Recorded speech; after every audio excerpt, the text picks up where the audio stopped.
Do you want to make easy effing keto at home? Well, watch this video and I'll show you how to do it.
Making noise upstairs.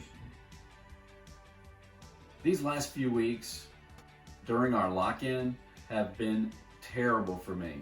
Keto is super hard when you have snacks everywhere and you're not doing anything. You're not at work.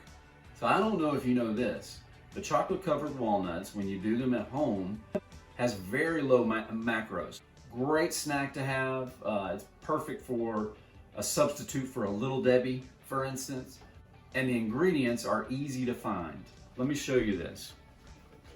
So I'm using some walnuts. I usually keep some in my freezer, and these just came out of the freezer. I'm using some Anthony's powdered erythritol. The granulated just doesn't work as well. It still leaves a gritty texture to the chocolate covered walnuts, but it's still good. It's not smooth. And we're gonna be using baker's chocolate. Now you can find this on the baker's aisle of any grocery store.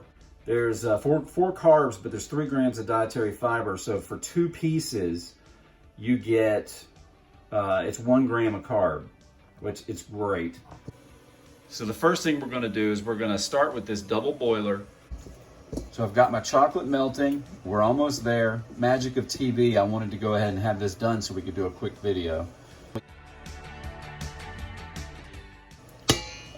You don't have to let this move around, stir it around too much. Just kind of leave it because you end up with stuff up on the sides. It's going to come off, but you're still going to have some.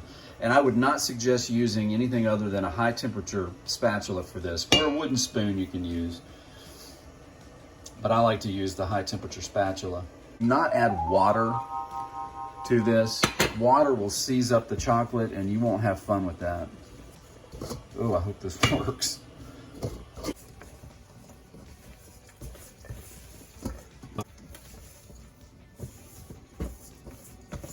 Now this would make great chocolate. It's not going to coat our walnuts.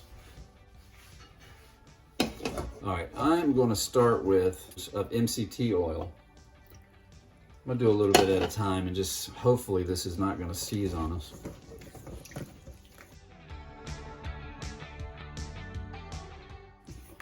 "25 milliliters to 8 ounces of chocolate and half a cup of erythritol powdered is probably going to be where the sweet spot is.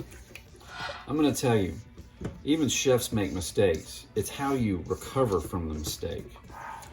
But I think if we let this sit for a few minutes, 5 or 10, let it cool off a little bit, we'll have the perfect consistency to coat our walnuts.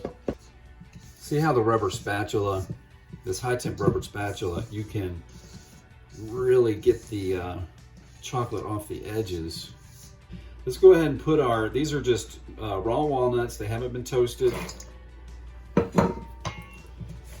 You can toast them if you like.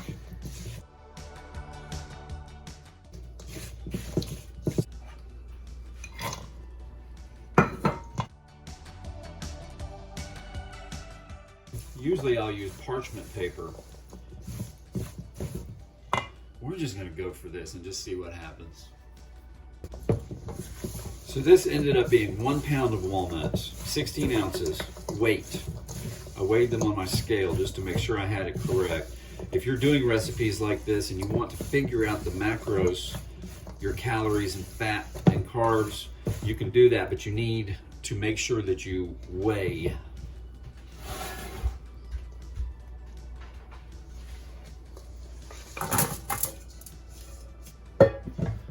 Okay, now spread it out.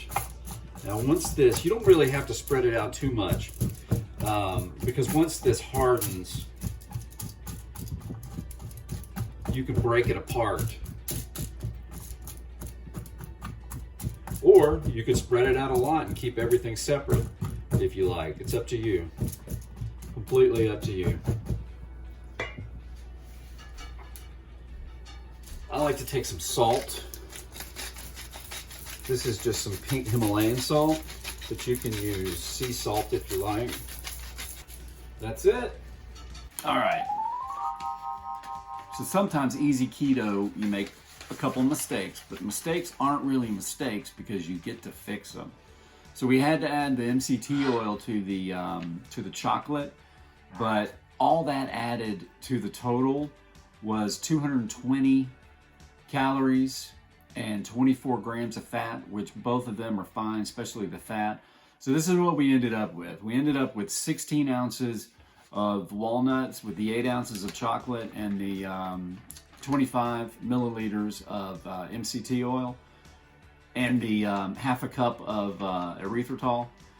And we ended up with 156 calories for a 1 ounce serving, 16 grams of fat, 2 grams of carbs, and 2 grams of protein. Now, the 2 grams of carbs is really about 1.5, and the protein at 2 grams is really about 1.6. So I rounded up on both of those.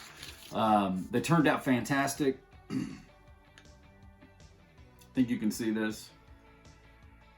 Nice and chunky. Some of them have, I didn't break it up too much, but you know, yeah, they're really good, really sweet. Nice salt added at the end of it. And I know you're gonna agree that these are fantastic. And that took 20 minutes, not including the time to cool. Well, I hope you enjoyed this video. Please subscribe and hit the bell so the next time I have a video come out, you'll be the first one to know about it. Thanks, and see you next time. Don't forget to easy effing keto.